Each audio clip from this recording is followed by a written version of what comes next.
नमस्कार, आप जुड़े हैं मुद्दे की बात में कृष्ण कौशिक के साथ। आज हम श्री विश्वकर्मा विश्वविद्यालय के छात्रों के ऐसे करिश्मा को दिखाने वाले हैं जिसे देखकर आप बोलेंगे, वाह गजब। अपने विश्वविद्यालय के छात्रों के इस उपलब्धि के लिए कुलपति डॉक्टर राज नेहरू ने उनकी पीठ थपथपाई। आगे बढ़ने से पहले आपसे अनुरोध, अगर आपने अभी तक हमारे यूट्यूब चैनल को सब्सक्राइब और फेसबुक पेज को फॉलो नहीं किया है तो कृपया कर लें। अपने फरीदाबाद पलवल के इन बच्चों के हुनर से देश प्रदेश व दुनिया के हर कोने के लोग रूबरू हो सके, उसके लिए आप हमारी इस पोस्ट को ज्यादा से ज्यादा शेयर करें, पोस्ट को लाइक करें तथा कमेंट बॉक्स में जाकर अपने कमेंट भी जरूर दें। यह उन छात्रों के लिए आपका आशीर्वाद होगा। इससे हमारे होनहार छात्रों के हौसलों को पंख लग जाएंगे। जी हाँ, हम बात कर रहे थे फरीदाबाद के पिरसला क्षेत्र के दूधौला गांव स्थित श्री विश्वकर्मा विश्वविद्यालय के छात्रों के उस हुनर की, जिसे साबित कर दिया कि भारत के डॉक्टरों वैज्ञानिकों का डंका दुनिया में यूं ही नहीं बजता है। आपको बता दें, श्री विश्वकर्मा विश्वविद्यालय में पढ़ रहे दो छात्रों ने महज 25,000 रुपए की मामूली सी रकम से एक ऐसा रोबोट तैयार किया है जो इंसानों की तरह काम करता है। आप जो स्क्रीन पर जो रोबोट देख रहे हैं, यह वही रोबोट है जिसे छात्र बलदेव व दीपक वर्मा ने अपने हुनर से तैयार किया है, वह भी मात्र 25,000 रुपए की मामूली सी लागत से। आप देख रहे हैं, एक ऑफिस बॉय की तरह यह रोबोट श्री विश्वकर्मा विश्वविद्यालय कार्यालय में काम करने वाले स्टाफ की सीट पर जा जाकर चाय परोस रहा है, वह भी पूरी अदब के साथ। अब आप देख रहे हैं, ये रोबोट श्री विश्वकर्मा विश्वविद्यालय के कुलपति डॉक्टर राज नेहरू के ऑफिस में उनके लिए चाय बिस्कुट लेकर आया है और परोस रहा है। अपने छात्रों के इस सफल परीक्षण को देखकर कुलपति राज नेहरू कह उठे, वाह। आप देख रहे हैं, कुलपति अपने इन छात्रों की पीठ थपथपाकर उनकी हौसला अफजाई कर रहे हैं।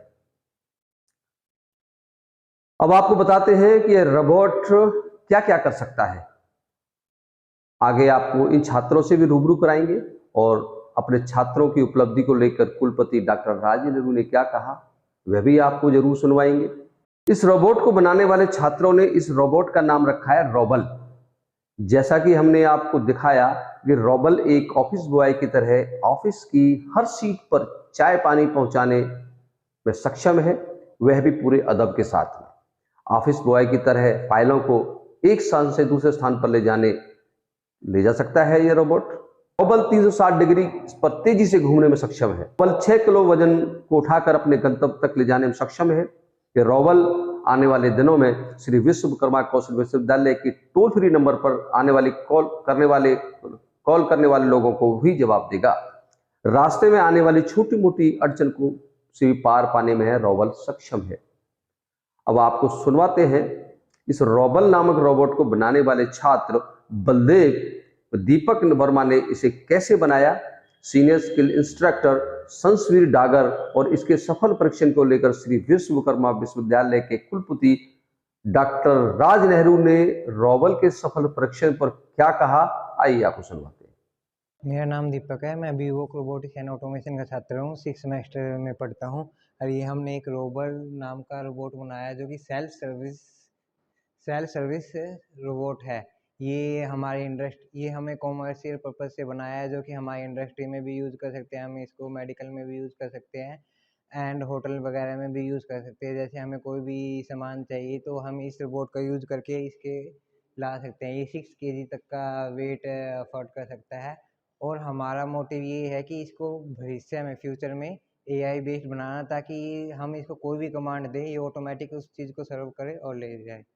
मेरा नाम बलदेव है। मैं बीवोक रोबोटिक्स एंड ऑटोमेशन का छात्र हूँ। मैं श्री विश्वकर्मा स्किल यूनिवर्सिटी में पढ़ता हूँ, जिसमें मैं रोबोटिक्स के सारे फील्ड्स और सारे उसके फीचर्स, उसमें सारे कुछ तरीके से रोबोटिक्स में डिटेल में हमको इसमें पढ़ाया गया है। उसी से बेस में मैंने अपने माइंड से और सब कुछ सोच के और सर की गाइडेंस में वो एक रोबोट बनाया है, जो हमारे सर्विंग फूड रोबोट और कुछ भी सामान को सर्व कर सकता है। जैसे कि अब कुछ सामान देना है हमको, किसी रेस्टोरेंट पे कुछ फूड देना है तो उसमें यूज़ कर सकते हैं हम। यूनिवर्सिटी में अगर कोई टूल है कोई ऐसी चीज़ है तो उसको हम उसमें रख के उसको सर्व कर सकते हैं।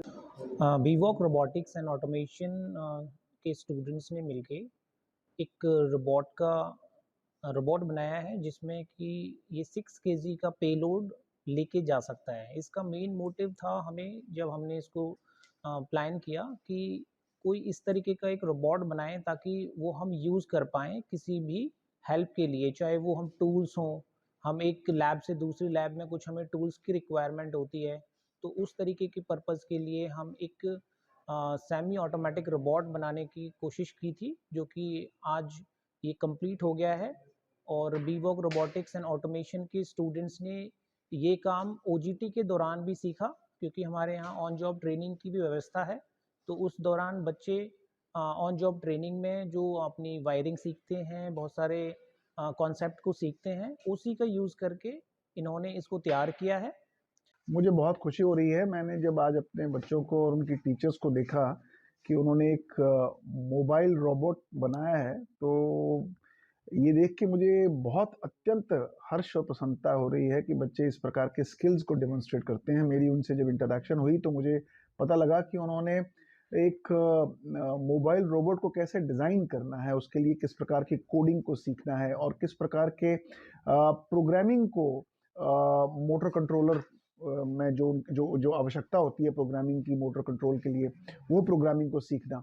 साथ ही बच्चों ने ये भी बताया कि उन्होंने हार्डवेयर की जो प्लानिंग है और उसकी असेंबली है, उस चीज़ को भी उन्होंने इस प्रोजेक्ट के द्वारा सीखा है, और कैसे जो एंड्रॉयड एप्लीकेशन है उसको मोबाइल रोबोट के साथ कैसे उसको मैप किया जाए, ये भी उनकी एक बहुत बड़ी लर्निंग इस पूरे प्रोजेक्ट में हुई है।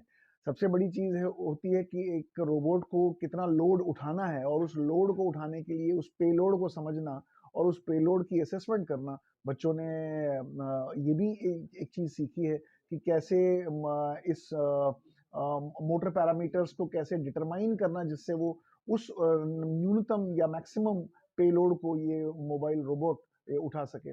बच्चों से मेरी जब चर्चा हुई, उन्होंने ये भी कहा कि हम आने वाले दिनों में इसको एआई बेस्ड रोबोट बनाने का प्रयास कर रहे हैं। मेरी बच्चों से और टीचर से बातचीत करते-करते ये पुनः मैंने एम्फसाइज़ किया है कि जब तक बच्चे एप्लाइड लर्निंग में अपने आप को अपने एक्सपेरिमेंट्स नहीं करेंगे, तब तक उनके स्किल्स नहीं बढ़ सकते। और यही इस विश्वविद्यालय की एक सबसे बड़ी फीचर है, जहाँ पे प्रत्येक स्टूडेंट को किसी न किसी रूप में प्रोजेक्ट्स को अपनाना पड़ता है, और उन प्रोजेक्ट्स के द्वारा नए स्किल्स को एक्सपेरिमेंट करना पड़ता है, और उन नए स्किल्स को एक्सपेरिमेंट करके धरातल पर नई चीज़ों को लाने का प्रयास करना होता है। मैं अपने बच्चों को बहुत-बहुत बधाई देता हूँ कि उन्होंने इस तरह के मोबाइल एप्लीकेशंस को डेवलप करना सीखा है। आने वाले दिनों में यही मोबाइल एप्लीकेशंस विभिन्न प्रकार के कामों में, चाहे एग्रीकल्चर के अंदर, चाहे फूड इंडस्ट्री के अंदर, हम यूटिलाइज़ होते देखेंगे। और मैंने उन्हें ये भी कहा है कि कैंपस के अंदर इन मोबाइल एप्लीकेशंस को आप इस्तेमाल में लाने का प्रयास करें। जैसे आज मैंने बहुत सारे डॉक्यूमेंट साइन किए हैं और इस मोबाइल रोबोट ने रूम में टी को सर्व किया है। ऐसे ही और प्रकार के जो अनुभव हैं वो हमारे इन कार्यक्रमों से बढ़ें, यही मेरी अपेक्षा है। मेरा बहुत-बहुत आशीर्वाद इन सारे बच्चों को।